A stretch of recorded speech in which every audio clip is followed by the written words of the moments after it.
It's my pleasure to welcome you to the Clark Howard Show, where our mission is to serve you and empower you so you make better financial decisions in your life.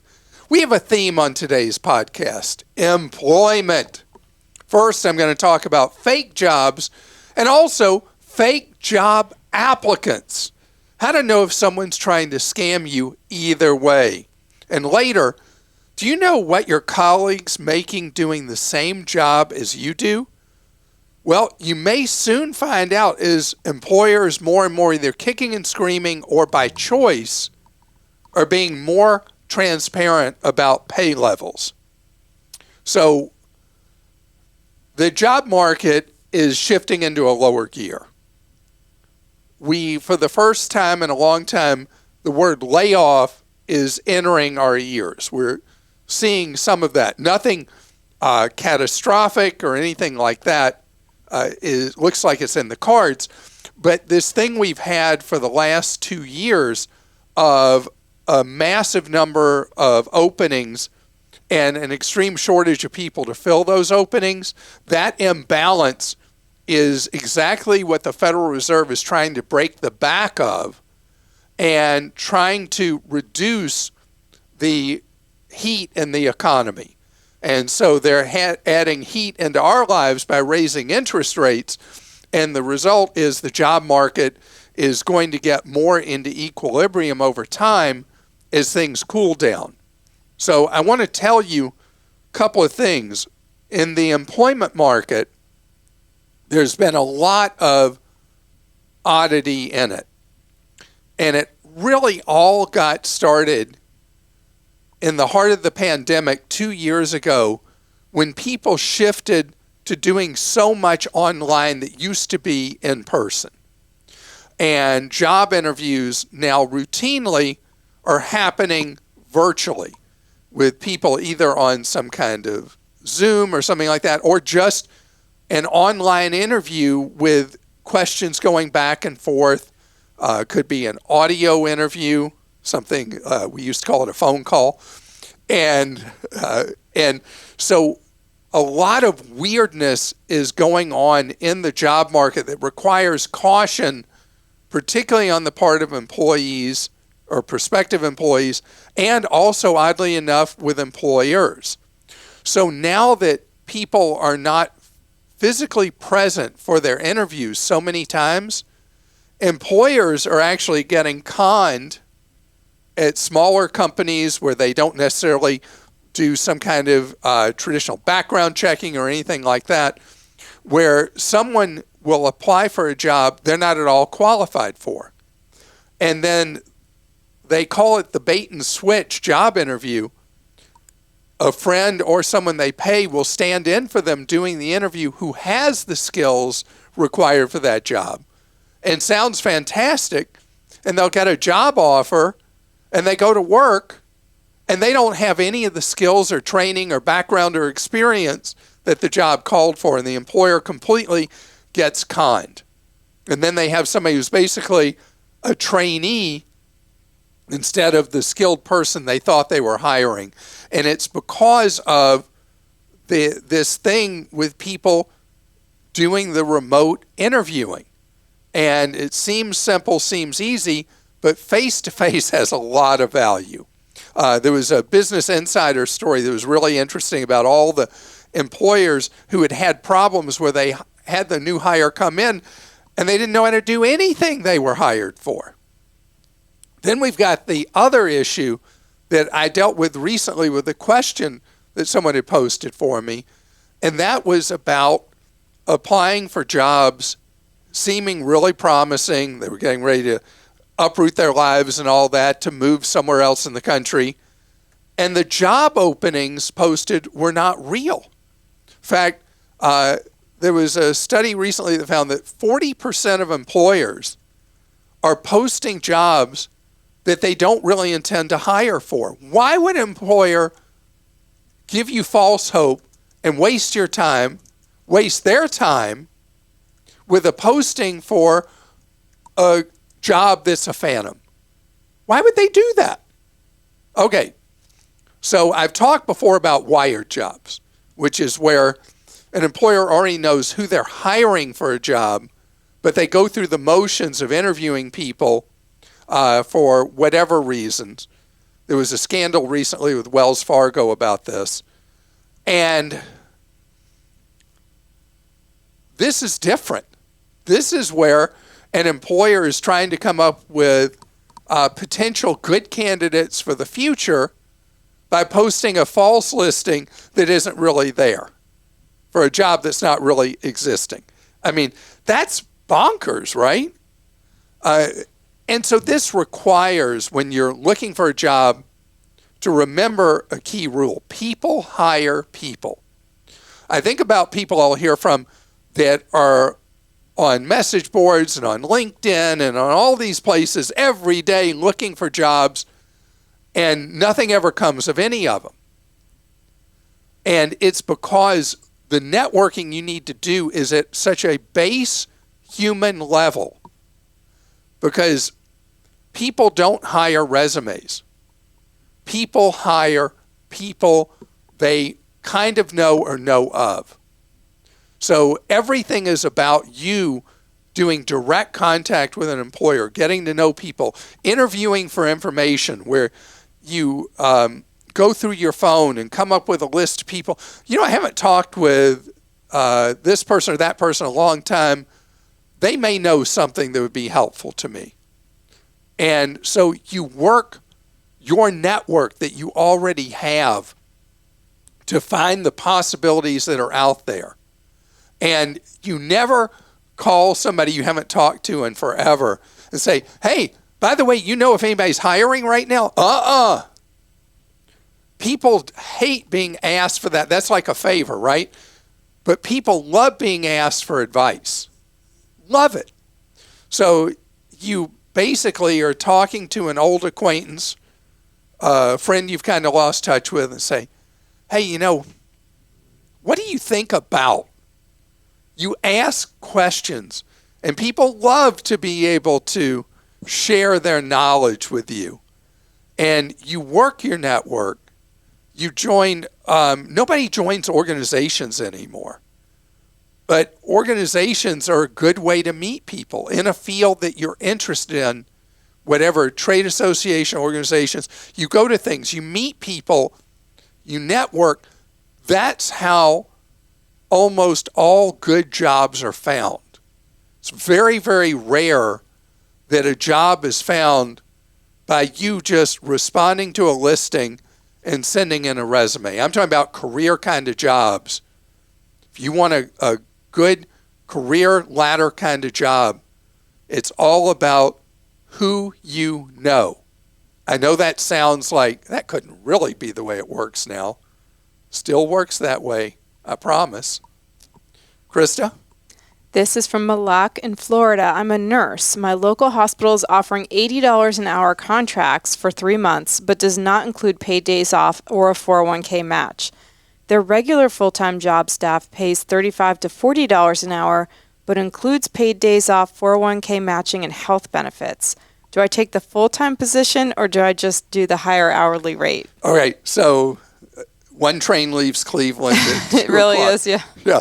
Okay. So my answer to this, because this came up when the pay for visiting nurses was completely bonkers crazy in 20 and part of 21. And I would take this question, and I was getting questions, if you remember, from nurses working in hospitals that had a visiting nurse working next to them who was making 4 or 5 times the effective hourly rate they were. That's over now for the most part. Those crazy pay rates from COVID aren't there anymore. But here's the way I would look at this. If you love working at that hospital, or you think you would love being there for a long time, and that is where you would like your path to be, I think you take the short-term hit on hourly pay and you become a regular full-time employee of that hospital. On the other hand, if you're feeling like a free agent and that place is just Mr. Right now and not Mr. Right, am I allowed to say that expression anymore? Sure. Okay.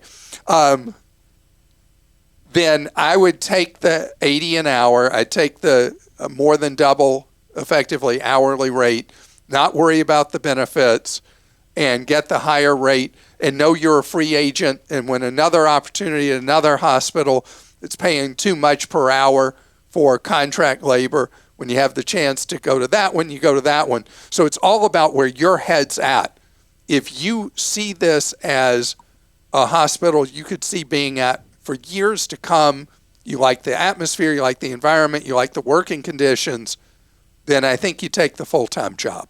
Wouldn't you calculate also, because if you're a contractor, you still need to, then you have to pay extra double in taxes, Social Security and all that, but and then save for retirement. You want to calculate that. You got that. You got the health care. So how do you calculate the benefits? You figure the back of the envelope is benefits cost 30% of hourly rate. So let's say it's 40 an hour. So you would just back of the envelope, you would say those benefits are worth an additional $12 an hour. Just simplest math. So you're still doing better temporarily at the $80 an hour contract. But again, it's about what are you trying to accomplish? If you want stability in your life, you want a long-term relationship with this hospital, then go ahead and take a full-time position. If you're somebody who's like footloose and fancy free and you'll be here, maybe you go to another city where they're paying a lot of money, whatever, take the hourly rate. Richard in Florida says, I received electrical surge insurance solicitation letters from my electricity provider at least twice monthly. The insurance is $10.50 plus tax per month to install an anti-surge device on my electric meter. This will cover damage to appliances due to a light surge. I just wonder why I couldn't have an electrician install a surge protector on my house before the breaker panel for a one-time cost. Well, Richard, that's because you're right. That is the smarter answer. So the utility companies push these insurance plans because they are insanely profitable for them. You know, it is true that if you had a huge electrical surge and it blows out a lot of stuff, I've had that once before, it's an expensive event. Fortunately, in my life, I've been a homeowner since 1978. One time in all those years, 44 years, right? 44? Yeah, 44 years. One time have I had the oops where I had to replace stuff because they got hit by a surge.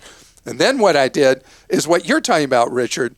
Every house I've had since, I put in, before the panel, I put in the surge protection stuff, and I haven't had to worry about it.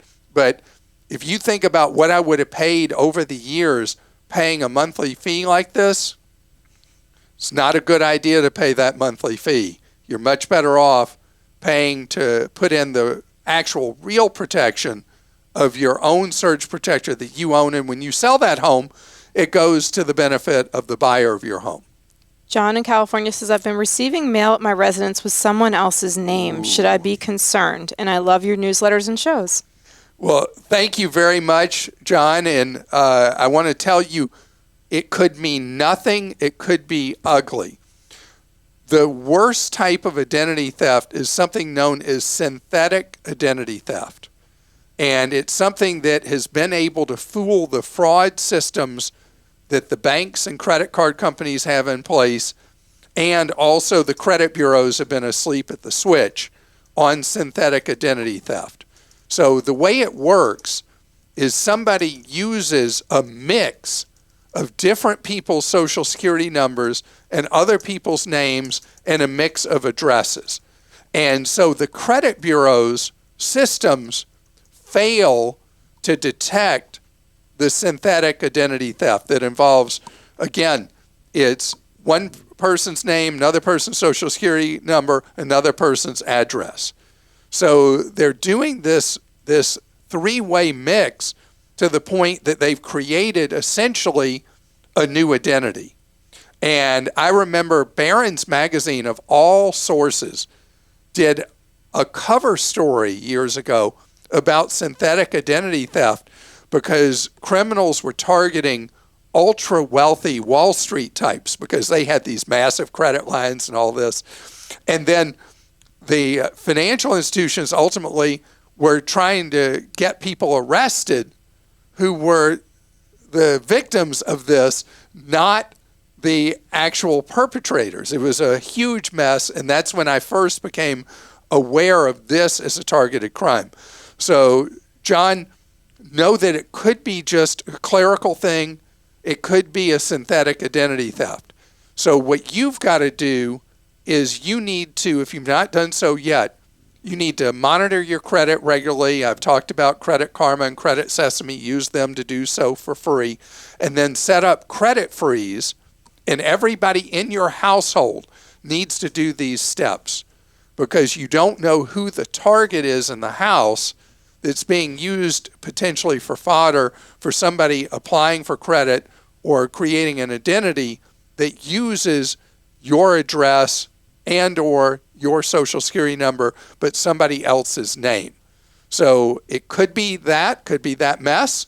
It could be just an oops that somebody's address has mistakenly, somebody's name has mistakenly been attached to your address. It could be either factor. You just want to make sure that you take the precautions that you can take. And wouldn't it be simpler if life didn't have things like this? But the steps I'm asking you to take are free and quick to implement. So I want to tell you, I'm really glad, John, you enjoy our newsletters. We were really thoughtful about putting them together. We try to have up-to-the-minute information in our daily emails to help you with your wallet, to give you heads up, to give you money-saving advice, and ways for you to fatten that wallet moving forward. Straight ahead, and if you want to subscribe, you go to clark.com/newsletters. And straight ahead, another thing about pay, do you know what the person next to you is making? Caused a big fuss when the state of Colorado started requiring employers to publish people's pay rates.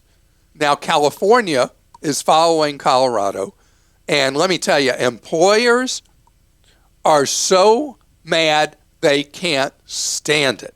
They can't stand it because when employees know what each other make, it creates a problem for an employer who maybe has a favored person who they're giving more money to this person even though they're doing the same job as the next person and all that. That when employees have that information, it can actually force employers to pay equally for equal work. And employers are human beings. They have favorites and they want to pay this person more than that person, even though that person may do better work than the person they want to give more money to. And this is like visceral for employers. They want that information kept secret.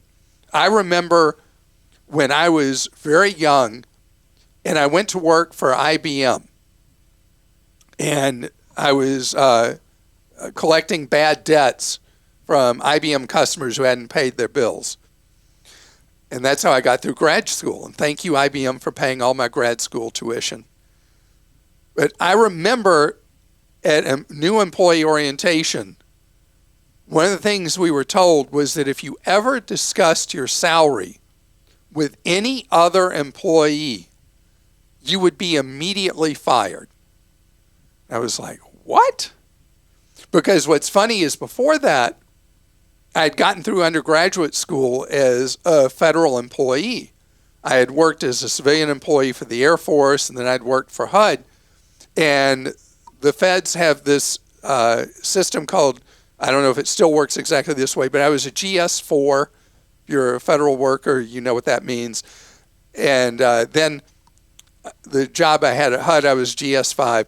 And everybody knew what everybody made. And you knew they were GS11, they were GS6, they whatever. And that was your pay level. Almost like in the military where whatever rank somebody is, you know exactly what their pay is. So when I got to IBM and they told me I was going to get fired if I talked to somebody about pay, I was like, what? Because I didn't have that much work experience at 20 to know that was the way it was going to be. And I learned very young that's how employers play this game. But there's going to be more and more push and pull in the marketplace for that information to be available. And obviously, then not to be a firing offense if somebody knows what you make. I believe that the employer fear that transparency about wages would lead to higher pay is not necessarily true. I think that what would happen is that there would be more equal pay for similar jobs. And employers only have so much money that they can afford to pay out and still run a profitable business, still invest in the business and all the rest. And so I think that it ignores classic economics to believe that if you had pay transparency, that somehow magically everybody would suddenly make more money. So all it would mean is that thing with Jim making more than Jane, or Mary making more than Sue, or making more than Bill for doing the same job. That would not happen anymore if we knew what each other were making. Christa? Cindy in Pennsylvania says, I received an email from my auto insurance company asking me to choose between limited or full tort coverage. I could save approximately $200 annually with limited, but is it worth that savings to potentially not receive needed benefits in the event of a serious car accident? I have a 20-year-old on my insurance as well. I have been with my insurer and lived in Pennsylvania for many years and do not recall ever being asked this previously. So I don't know the specifics of why your insurer is now offering you this option. But the thing is, first of all, you gave a key piece of information. Having a 20-year-old, accident rates are really high, 16 to 19, and stay higher up through age 24. And so the risks of an accident are higher with a younger driver, but that's not how you decide this. If you're in a position, Cindy, where you have a meaningful amount of assets, you own stuff, like you have a lot of equity in your home, maybe you own your home free and clear, maybe you got money in investments, money in savings, that's where you really have to protect yourself with adequate liability coverage. And that's where it would be really useful for you to pay the $200 extra to have much more liability coverage. If, on the other hand, you're a renter, you're wheezing financially, your 401k, you need a magnifying glass to see the balance. I mean, if your finances are very much month to month just trying to get by, you don't need to worry about the liability coverage. Liability coverage is always a success tax, that the more you have, the more you're at risk of losing, and that's when having additional liability shield becomes so very important. So even if you have an umbrella policy already? Well, normally you're not going to be able to have an umbrella unless you hit certain triggers. So if she has an umbrella from her auto insurer or her homeowner's insurer, they're going to require for the umbrella to be effective for coming in. They're going to have had to have met the liability limits required for various lines of coverage. And sometimes people have their auto and homeowners with different companies. In fact, a lot of times people have homeowner and auto with different companies, and they'll think they're covered with their umbrella. Let's say they bought the umbrella from the homeowner's insurance company. But they might require that in order for it to be effective on your auto insurance, you have to have this much liability coverage. If you don't have that much, the umbrella isn't actually going to open up when the rain starts. Wow. Okay, Ryan in Georgia says, after listening to your show for the last 2 years, my wife and I finally got the Costco credit card.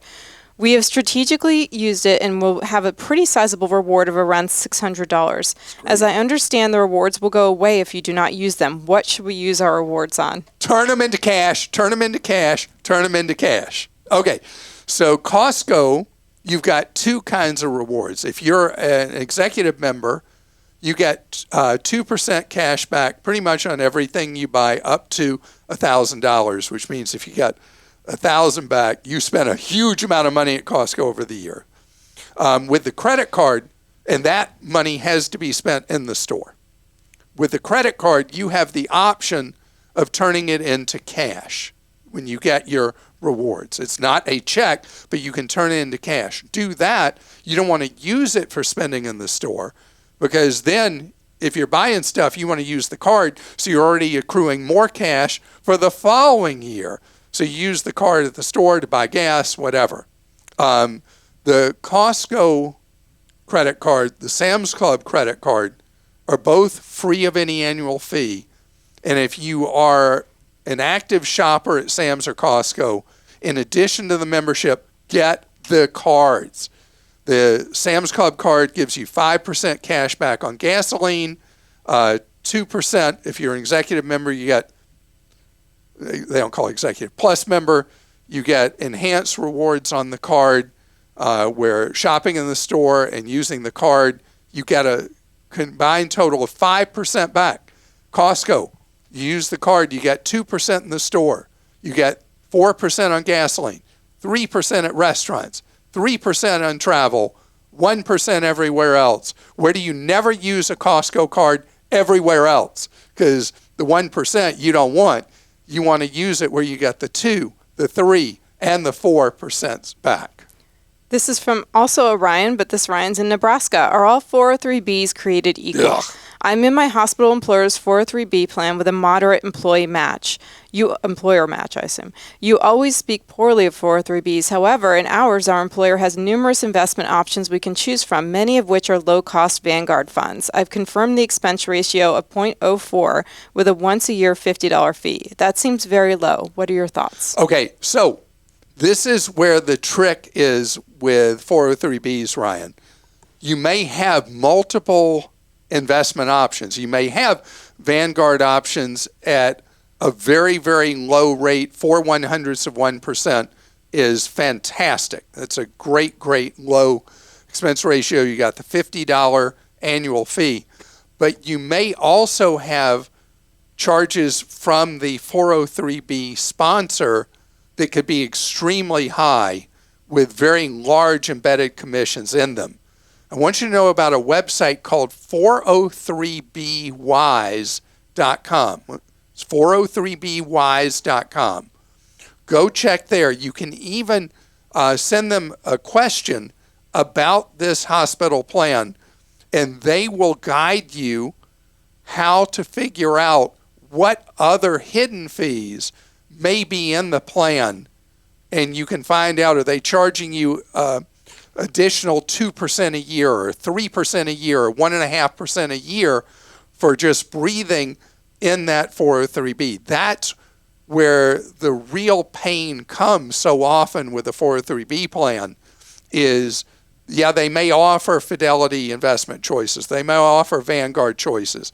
But then behind the curtain are massive fees that are giant ripoff fees being charged by the insurance company that administers the 403B, and that's what you got to find out. If you do find out that you have these massive hidden curtain fees in the plan, what you do is you contribute to the 403B only to the point that you pick up the hospital match. And then beyond the match, you do your own Roth IRA. Well, you're already at Vanguard with Vanguard would be the great way to handle it. And I want to thank you so much for listening. And I feel bad when I say something like talking about how the insurance companies cheat people with these 403Bs and all that, because it's such a negative way to end the podcast. And it's unfortunate that people who work in a hospital saving people's lives, or people who work in a classroom educating our children, that Congress, in its infinite wisdom, chose to give people with those kind of employers vastly inferior retirement plans to people who work for traditional for-profit employers where you have 401ks that generally will have costs 1/10 or less what the embedded costs are in a 403b. The real issue here is that Congress did the wrong thing. And Congress needs to do the right thing because people who work for nonprofits, who work in hospitals, who work as educators, should be treated at least as well as those of us who work for for-profit enterprises. So sorry about the negative energy I just spewed out, but you got to know, because what you don't know can really hurt your wallet down the road.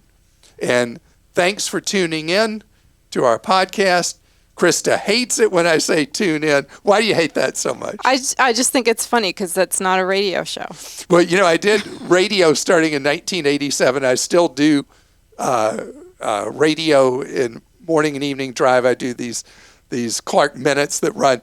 And old habits die hard. But It's okay. the whole idea is to serve you wherever you want to be reached. And that's what we do with Team Clark. Newsletters, websites, social media, podcasts, Consumer Action TV, Center. radio, and one-on-one free advice from the Team Clark Consumer Action Center. However you want to be served, we're here to do it.